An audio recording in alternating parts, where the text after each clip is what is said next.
Mesdames, Messieurs, bonjour et bienvenue sur CCTV français. Nous commençons ce journal avec la tournée du président chinois au Moyen-Orient. Xi Jinping vient de terminer sa première visite d'État en Égypte. Il avait auparavant participé avec son homologue égyptien Abdel Fattah al-Sisi à la cérémonie inaugurale de l'année de la culture sino-égyptienne dans l'antique cité de Luxor. Les deux dirigeants se sont engagés à promouvoir les échanges culturels et peuple à peuple. L'année 2016 marque le 60e anniversaire de l'établissement des relations diplomatiques entre la Chine et l'Égypte. Le magnifique spectacle de jeudi qui a été présenté dans un temple de Luxor mettait en avant des danseurs, musiciens et chanteurs d'opéra, aussi bien égyptiens que chinois. Le dirigeant chinois a qualifié Luxor d'incarnation majeure de l'ancienne civilisation égyptienne. Il a estimé qu'il était nécessaire que de part et d'autre on approfondisse les liens d'amitié tout en consolidant la base de l'opinion publique pour la coopération bilatérale, sans oublier de favoriser la prospérité et le développement commun. Prenant la parole, Abdel Fattah al-Sisi a estimé que le président Xi Jinping affiche un large soutien pour l'Égypte par sa présence lors des festivités de Luxor. Il a affirmé que l'Égypte admire la grandeur de la civilisation chinoise ainsi que les réussites chinoises qui ont marqué son développement. Il souhaite par ailleurs que les deux pays puissent accentuer leurs échanges culturels. Vendredi, la visite de Xi Jinping s'est poursuivie à Luxor. À cette occasion, il a déclaré que les vestiges culturels constituent une vaste source d'archives pour les chercheurs et leurs études de l'histoire, de la culture, de la société et des sciences du pays. Un projet ferroviaire électrique fait partie des nombreux accords signés entre la Chine et l'Égypte lors de la visite d'État du président chinois. De nombreux Égyptiens espèrent que les nouvelles lignes aideront à réduire la congestion au Caire et amélioreront leur qualité de vie. Il est 8 heures du matin au Caire. Les voyageurs se pressent pour se rendre au travail et le métro est leur premier choix. Je prends le métro tous les jours, c'est très rapide, mais souvent nos trains ne sont pas confortables. Il n'y a jamais d'embouteillage, cela fait gagner du temps, c'est la raison pour laquelle je choisis de prendre le métro. La capitale est la ville la plus populaire et la plus peuplée d'Égypte. Grâce à son économie relativement élevée, cette tendance continuera. Le transport ferroviaire est le meilleur moyen de résoudre le problème de congestion de la ville. Le Caire possède à présent 3 lignes de métro s'étendant sur 75 km avec 65 arrêts. Le prix d'un ticket de métro ne coûte qu'une livre égyptienne, soit 10 centimes de dollars. Le prix bon marché et la commodité permet à 1,5 million de personnes de voyager sur chaque ligne chaque jour.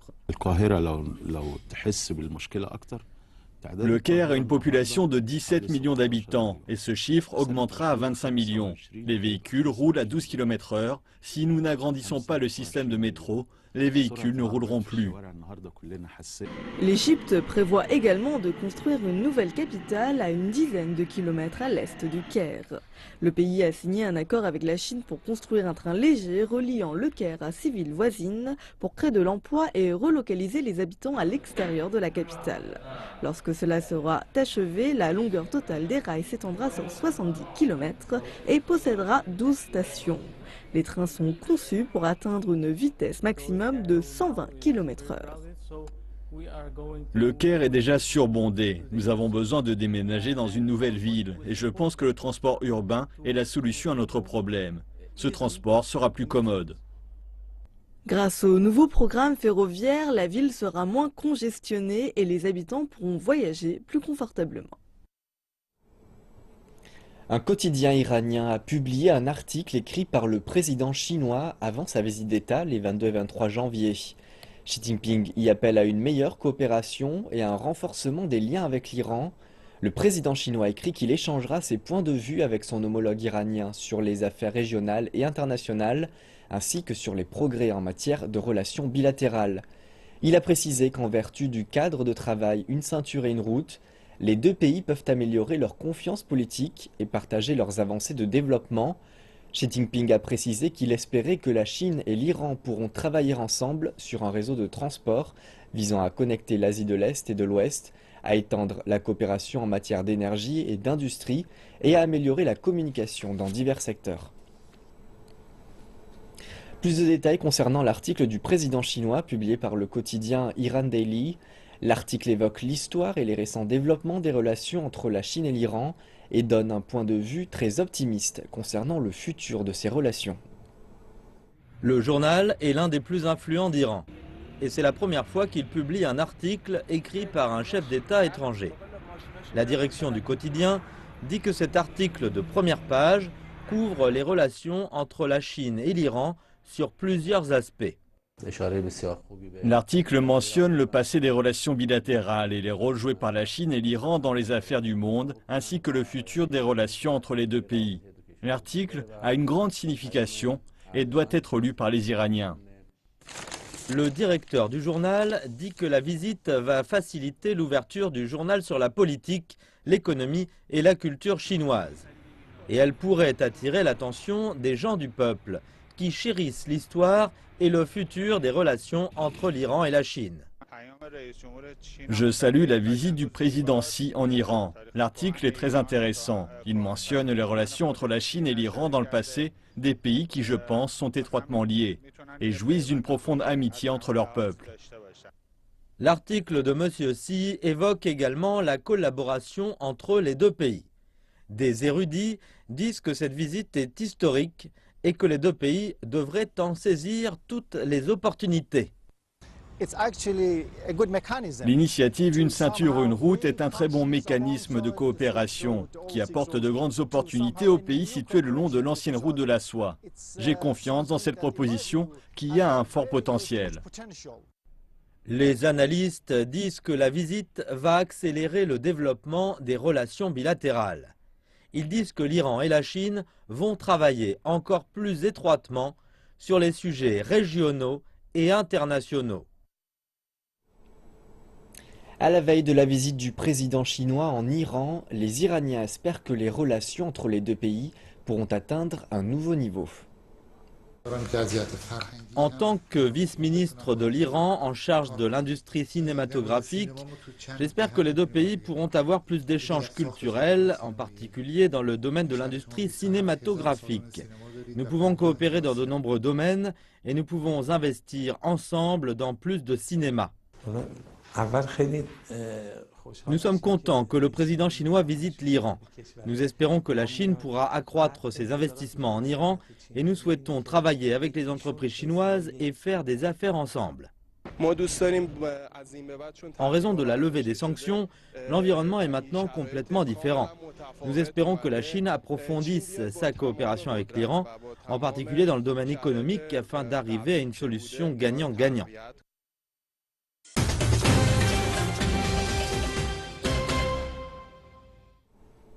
Lors du Forum économique mondial de Davos, le vice-président chinois Li Yuanchao a déclaré que la Chine continuerait à contribuer au développement de l'économie mondiale à l'avenir. Il a fait part de sa confiance dans l'économie du pays, ainsi qu'en sa capacité à gérer la croissance à un taux décent. Écoutons-le. La Chine demeure une force motrice d'importance pour la croissance économique mondiale. C'est là mon premier point. Deuxièmement, la Chine a la confiance et la capacité de maintenir une croissance moyenne à élevée. Et alors que le monde ne peut ignorer le profond impact de la crise financière mondiale, son économie se trouve encore dans une période de profond ajustement. L'économie chinoise, étroitement connectée avec l'économie mondiale, est entrée dans une nouvelle normalité, passant d'une expansion quantitative rapide à une phase de recherche d'une qualité et d'une efficacité plus élevée.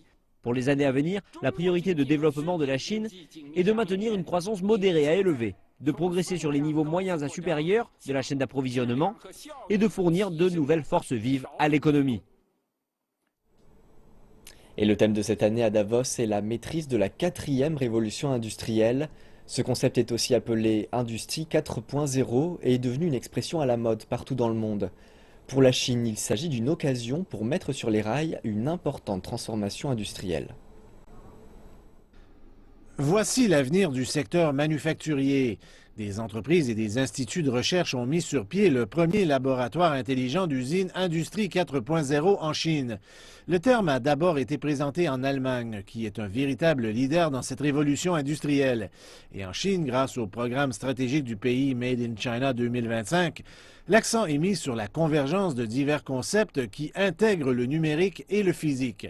Par exemple, l'Internet des objets, le système cyberphysique, l'avancement des données de masse et les infrastructures de communication.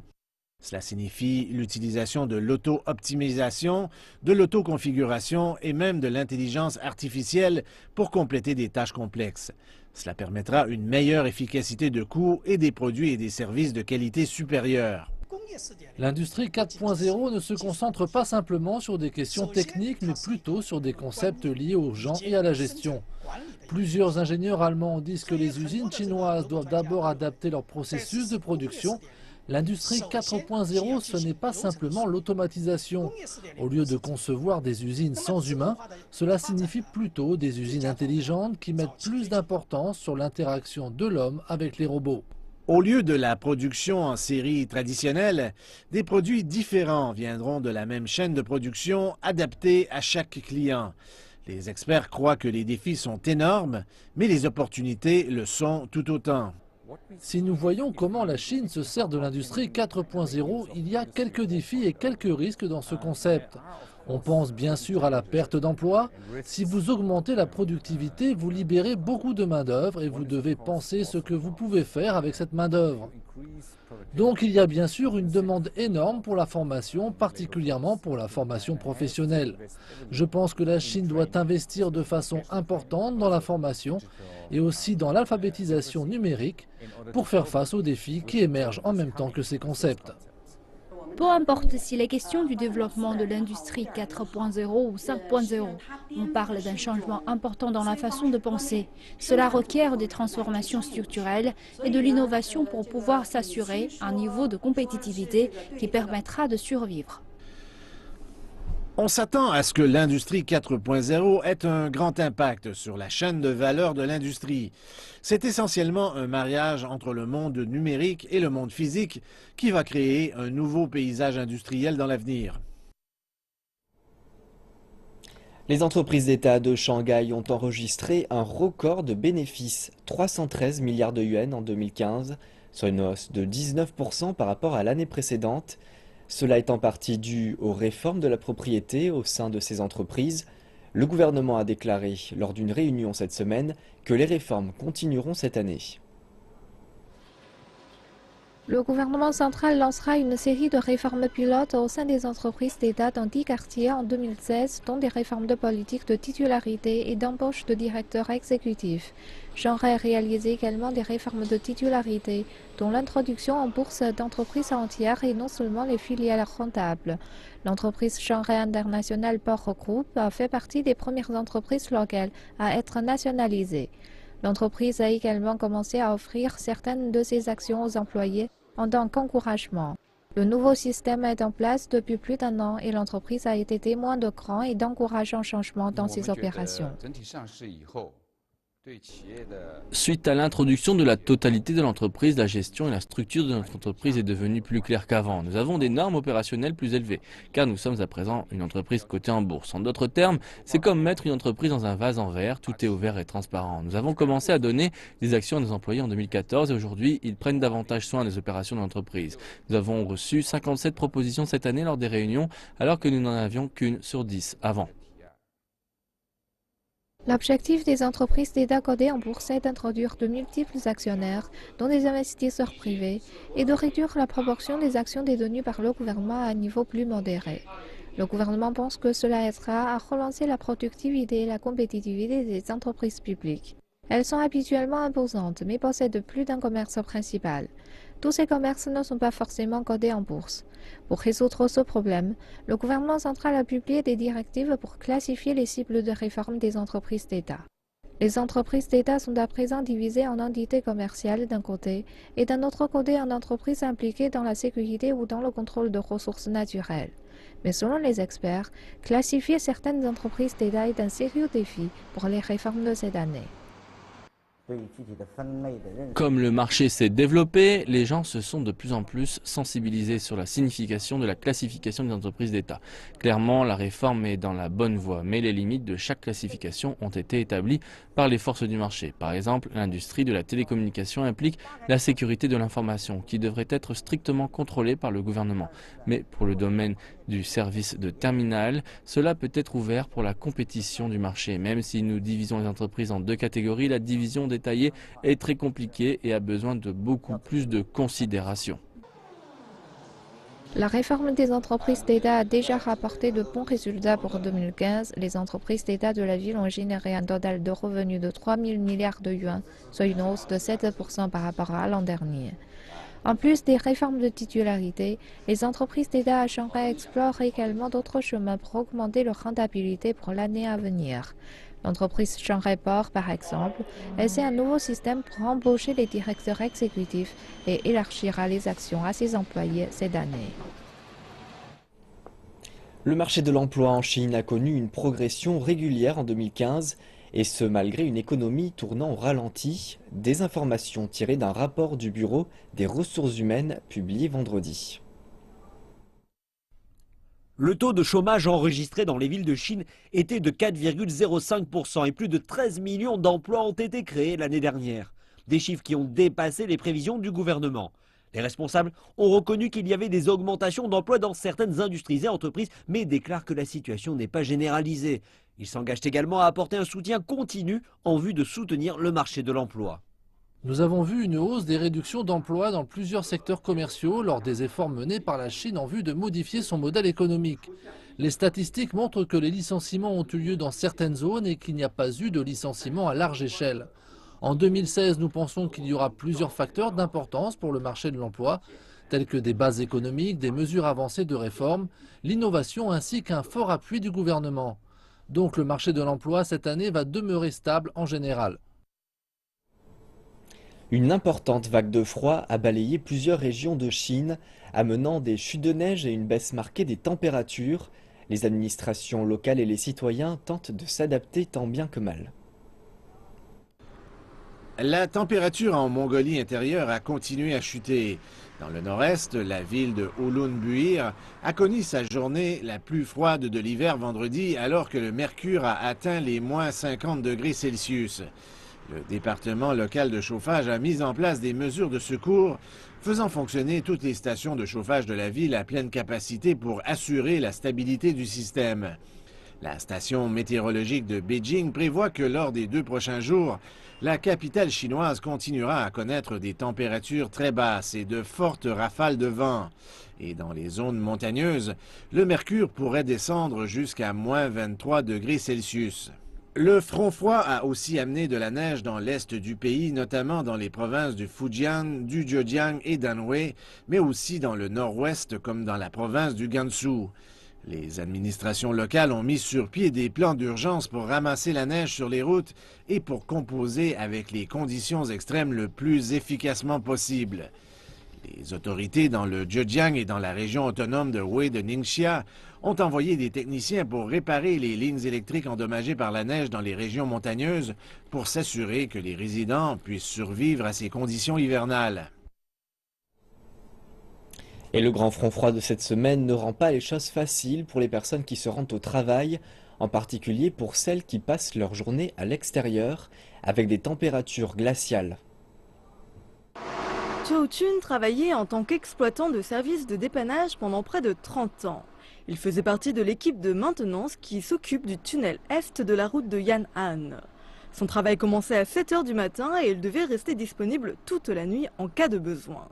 Son équipe est responsable du nettoyage de toute trace de glace et de neige dans le tunnel afin que les 80 000 véhicules journaliers puissent rouler sans encombrement dans le tunnel. Nous devons vérifier les véhicules plus souvent. Avant, nous vérifions 3 fois par jour. Maintenant, nous devons vérifier de 5 à 6 fois pour s'assurer que les véhicules puissent opérer à chaque fois. Il n'y avait pas de glace ni de neige dans le tunnel aujourd'hui, car la température au sol était au-dessus de 0 degré. Mais l'équipe se prépare en cas de besoin. Nous avons préparé une souffleuse à neige, un véhicule de nettoyage, 5 génies automobiles pour transporter les marchandises et le personnel, et 5 véhicules de protection de sécurité pour s'assurer que le tunnel puisse être utilisé si une situation d'urgence se présente. À Puxi, l'officier des forces de l'ordre Chan Chongping a commencé sa journée de travail 2 heures avant l'heure habituelle, à l'intersection de la route de Lujiapang et de la route du sud de Zhongshan. Avec des conditions de température si rares, nous renforçons la gestion et les directives. S'il y a un accident de circulation, nous devons le résoudre le plus tôt possible. Et si la circulation est mauvaise, nous devons contrôler l'afflux des véhicules. Les autorités de la circulation ont augmenté le nombre d'officiers travaillant près du pont Ningpo de 20% cette semaine pour gérer les problèmes liés à la météo. Les officiers de la circulation devront également limiter les vitesses de conduite sur les autoroutes et les ponts surélevés si la neige ou la glace s'accumulent. Le gala de la fête du printemps de CCTV 2016 a dévoilé sa mascotte. Il s'agit d'un singe surnommé Kang Kang. C'est la deuxième fois seulement que l'événement se dote d'une mascotte après la chèvre Yang Yang l'an dernier. Kang Kang a été conçu par Han Meilin, une artiste pour la paix de l'UNESCO qui a aussi dessiné la mascotte Fuwa des Jeux Olympiques de Beijing 2008. L'artiste de 80 ans dit qu'elle voulait que ses dessins aient un rôle d'ambassadeur. Le panda et le singe doré sont les trésors de la Chine. J'ai dessiné plus de 30 singes parce que je voulais que le monde les connaisse. Disney était célèbre avec sa souris. Pourquoi ne pas faire pareil avec le singe chinois? J'appelle à un retour à la vie de la culture du singe qui s'est transmise de génération en génération. Han a combiné des éléments chinois traditionnels avec la réputation du singe, qui sont l'humour et la chance. Elle évoque aussi le roi singe lui-même, un héros du mythique voyage vers l'ouest. Le roi singe est un guerrier qui a une puissance immense, une rapidité et une capacité de transformer les créatures et les choses. J'ai pensé au roi singe qui est bien connu des Chinois. Les couleurs rouges et vertes sont les préférées des Chinois et je les ai utilisées. C'est la deuxième fois seulement que le gala de CCTV a une mascotte. Avec Krang Krang, Han a créé un symbole mémorable propre à véhiculer les promesses de la prochaine année. Et c'est la fin de notre journal. Merci pour votre attention. Je vous rappelle que vous pouvez retrouver l'ensemble de nos programmes sur notre site internet officiel à l'adresse fr.cntv.cn. Quant à moi, je vous donne rendez-vous dans 2h30 pour une nouvelle édition du journal. En attendant, bonne suite de programmes sur notre chaîne.